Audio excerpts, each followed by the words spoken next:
Sadco School is for the deaf. Waxaan qayb ka nahay carwada hooyada iyo caruurta sanadka 5aad oo lagu qabanayo beerta Xamar 10 ilaa 11 Febraayo 2026. waxaan ka helnaa qiimo dhimis doorashada dharka ciida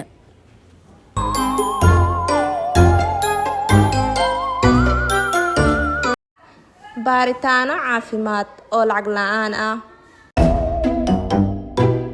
isdhexgalka bulshada dhiirigelinta waxbarashada